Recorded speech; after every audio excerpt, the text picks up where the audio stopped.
दीनदयाल उपाध्याय, दीनदयाल उपाध्याय। कार्यक्रम में मेरे साथ उपस्थित भारतीय जनता पार्टी के राष्ट्रीय अध्यक्ष श्रीमान जेपी नड्डा जी, पार्टी के सभी वरिष्ठ पदाधिकारीगण और सभी माननीय सांसद, आज हम सब दीनदयाल उपाध्याय जी पुण्यतिथि पर अनेक चरणों में अपनी श्रद्धांजलि अर्पित करने के लिए एकत्र हुए हैं। पहले भी अनेकों अवसर पर हमें दीनदयाल जी से जुड़े कार्यक्रमों में शामिल होने का, अपने विचार रखने का और अपने वरिष्ठ जनों से विचार सुनने का अवसर मिलता रहा है। यहां पर तो सभी लोग उस विचार परिवार के सदस्य हैं।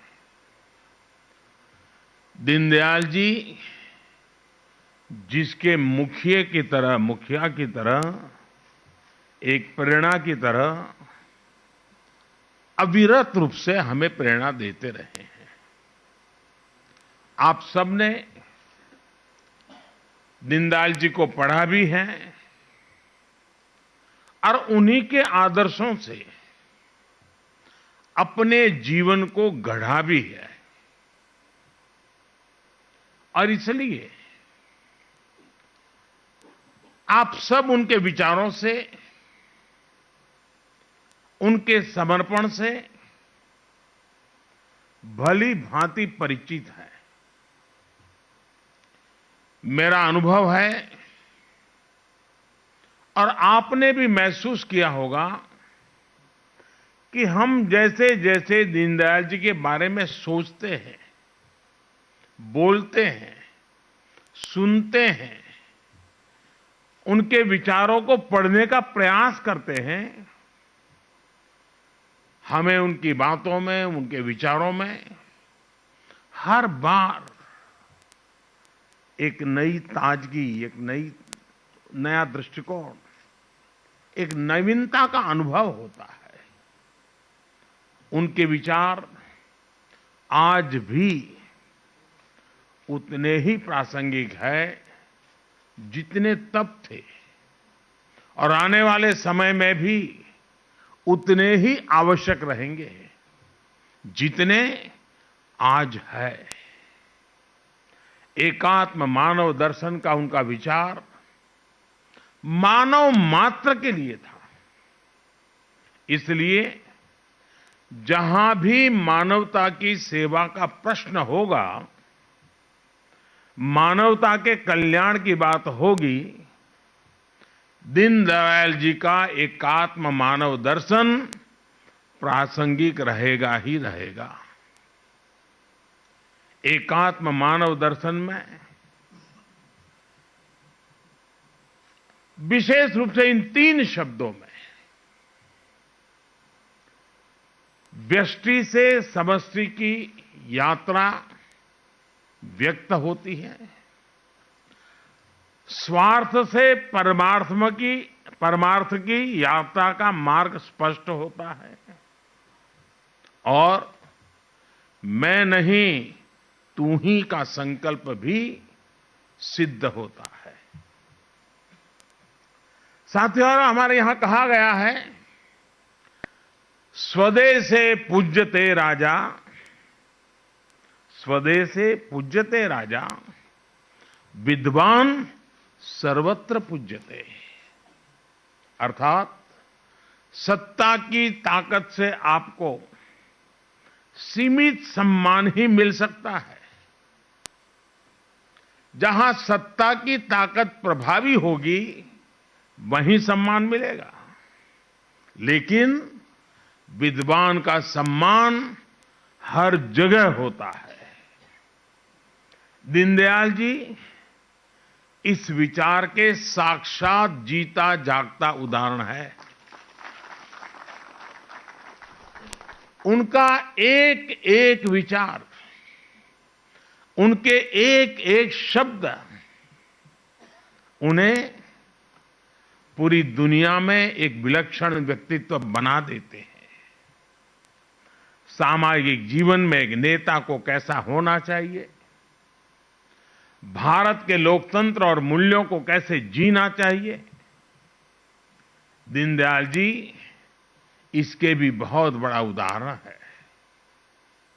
एक और वो भारतीय राजनीति में एक नए विचार को लेकर आगे बढ़ रहे थे, वहीं दूसरी ओर वो हर एक पार्टी, हर एक विचारधारा के नेताओं के साथ भी उतने ही सहज रहते थे।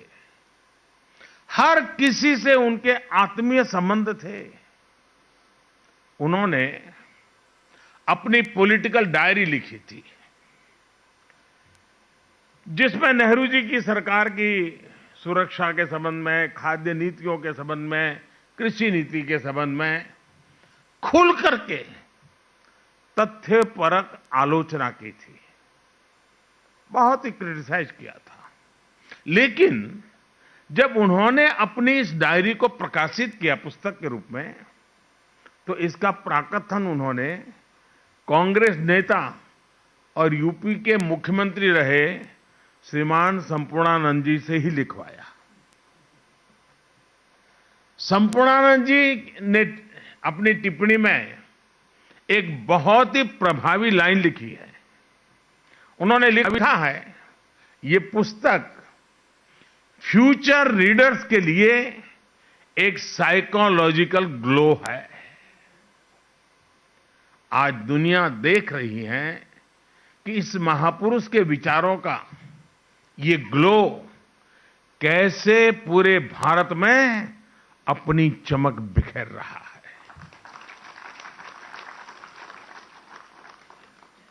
साथियों, हमारे शास्त्रों में कहा गया है,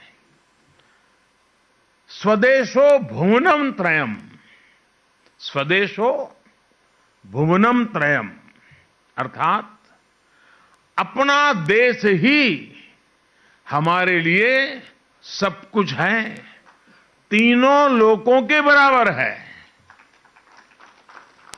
जब हमारा देश समर्थ होगा, तभी तो हम दुनिया की सेवा कर पाएंगे, एकात्म मानव दर्शन को सार्थक कर पाएंगे। दीनदयाल उपाध्याय जी भी यही कहते थे। उन्होंने एक स्थान पर लिखा था, एक सबल राष्ट्र ही विश्व को योगदान दे सकता है। यही संकल्प आज आत्मनिर्भर भारत की मूल अवधारणा है। इसी आदर्श को लेकर ही देश आत्मनिर्भरता के रास्ते पर आगे बढ़ रहा है।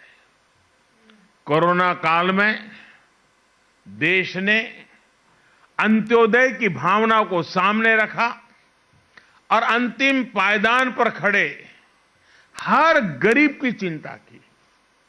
आत्मनिर्भरता की शक्ति से देश ने एकात्म मानव दर्शन को भी सिद्ध किया, पूरी दुनिया को दवाएं पहुंचाई और आज दुनिया को वैक्सीन भी पहुंचा रहा है। साथियों, देश की एकता अखंडता के लिए भी आत्मनिर्भरता की जरूरत पर दीनदयाल जी ने विशेष जोर दिया था। 1965 में भारत पाक युद्ध के दौरान भारत को विदेशों से हथियार के लिए निर्भर रहना पड़ता था और दीनदयाल जी ने कहा था कि हमें सिर्फ अनाज में ही नहीं बल्कि हथियार और विचार के क्षेत्र में भी भारत को आत्मनिर्भर बनाना होगा। उनके इस विजन को पूरा करने के लिए भारत आगे बढ़ रहा है। आज भारत में डिफेंस कॉरिडोर बन रहे हैं, स्वदेशी हथियार बन रहे हैं और तेजस जैसे फाइटर जेट्स भी हवा में उड़ान भर रहे हैं।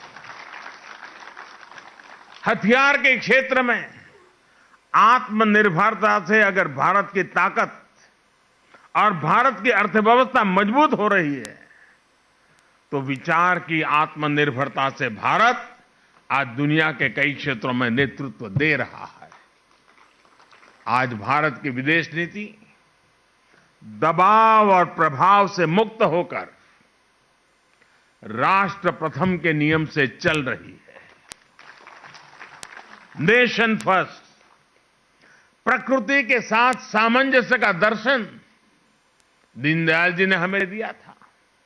भारत आज इंटरनेशनल सोलर अलायंस का नेतृत्व करके दुनिया को वही राह दिखा रहा है। साथियों, दीनदयाल उपाध्याय जी ने दुनिया की किसी भी सोच के प्रभाव में अपने विचारों को नहीं गढ़ा था, इसलिए उनके विचारों में एक मौलिकता थी।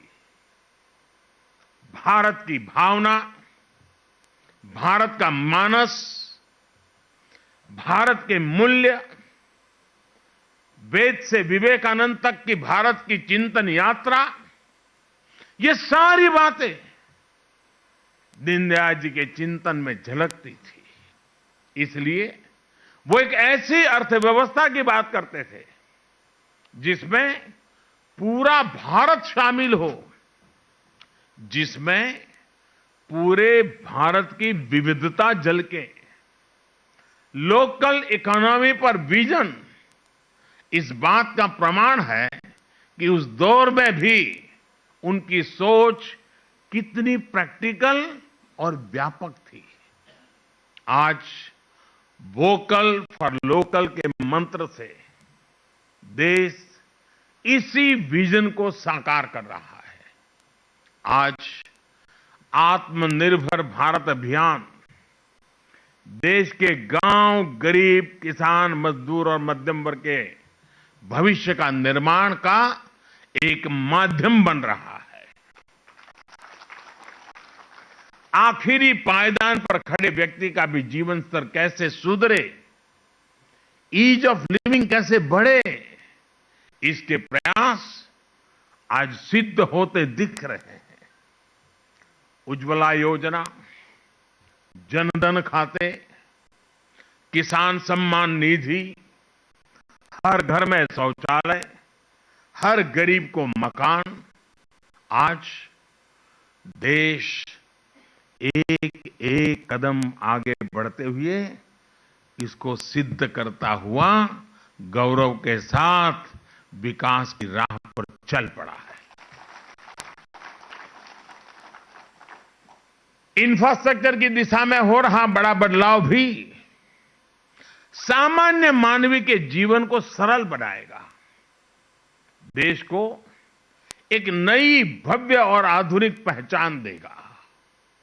साथियों, आज जब देश में इतने सकारात्मक बदलाव हो रहे हैं, पूरी दुनिया में भारत का कद बढ़ रहा है, तो कौन भारतीय होगा, कौन इस मां का लाल होगा जिसको गौरव न होता हो, उसका सीना चौड़ा न होता हो, उसका माथा ऊंचा न होता हो।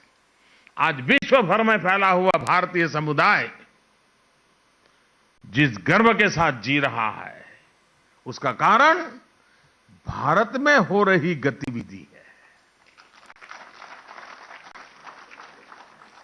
हमें गर्व होता है कि हम अपने महापुरुषों के सपनों को पूरा कर रहे हैं।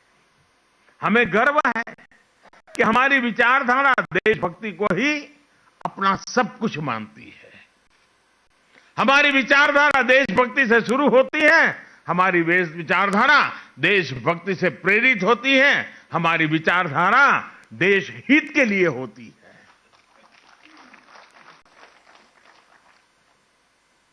हम उसी विचारधारा में पले हैं जो विचारधारा राष्ट्र प्रथम, नेशन फर्स्ट की बात करती है। ये हमारी विचारधारा है कि हमें राजनीति का पाठ राष्ट्र नीति की भाषा में पढ़ाया जाता है। हमारी राजनीति में भी राष्ट्र नीति सर्वोपरि है।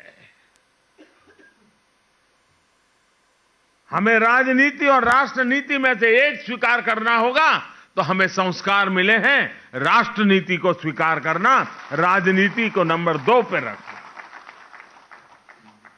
हमें गर्व है कि हमारी विचारधारा सबका साथ, सबका विकास, सबका विश्वास की बात करती है, उस मंत्र को जीती है। आप देखिए, हमारी पार्टी ने अपनी सरकारों में ऐसी कितनी ही उपलब्धियां हासिल की हैं जिन पर आपको गर्व होगा, आने वाली पीढ़ियों को गर्व होगा।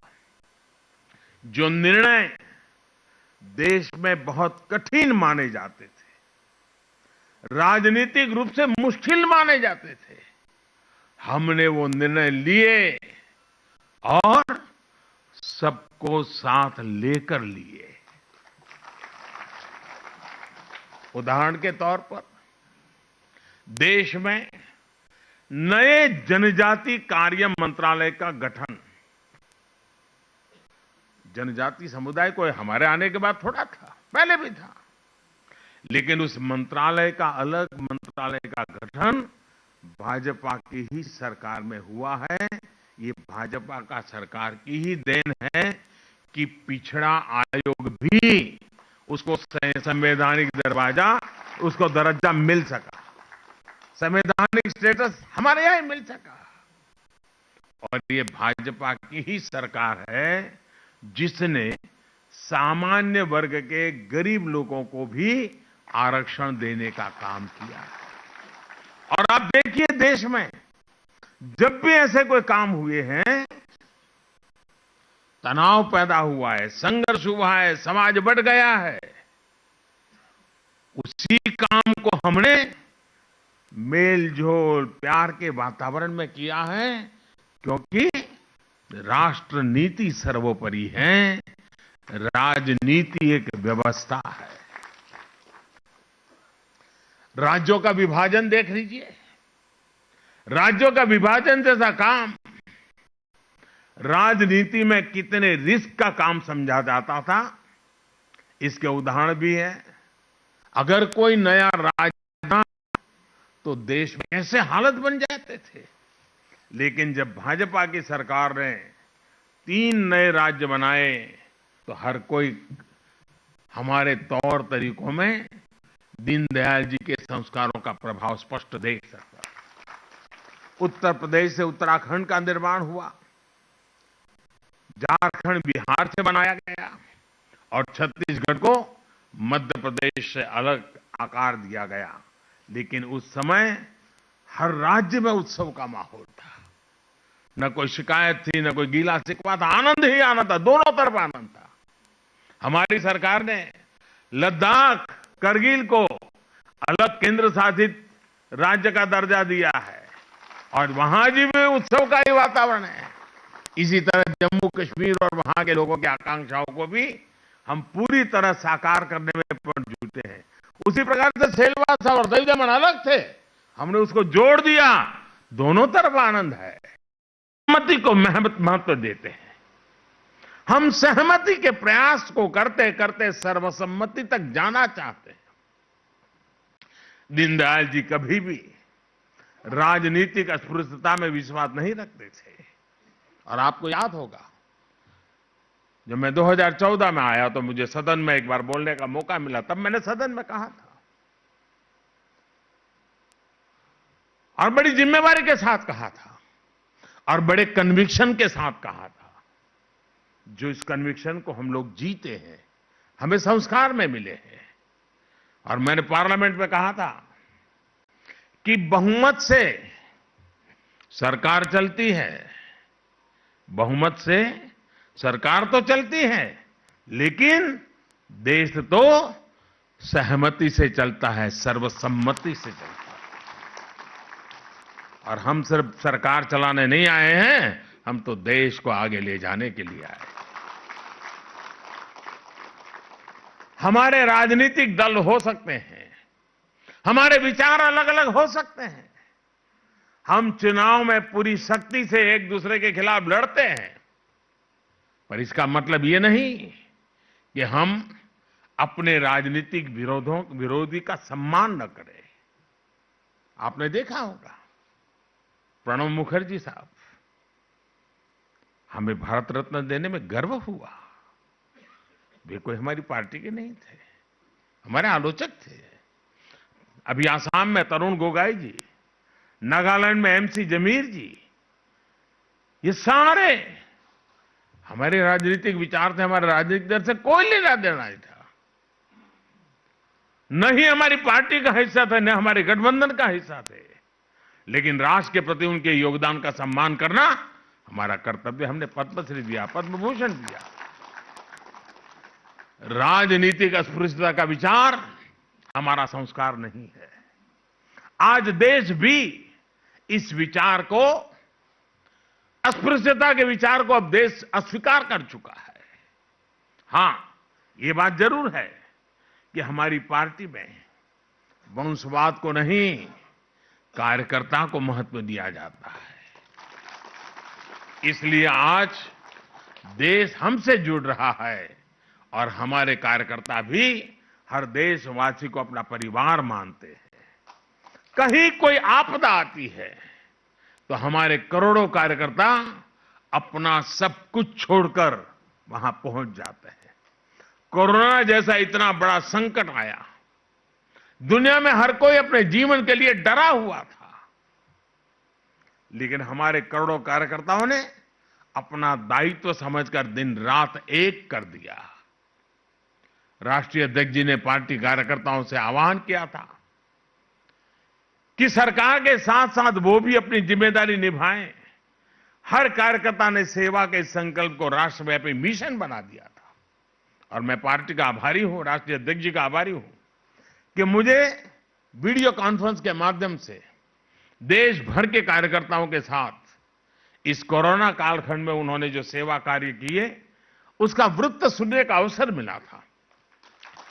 हमारे कार्यकर्ताओं ने कैसे कैसे संकटों को, रिस्क को उठाया था और कितने जी जान से उन्होंने गरीबों की सेवा की थी।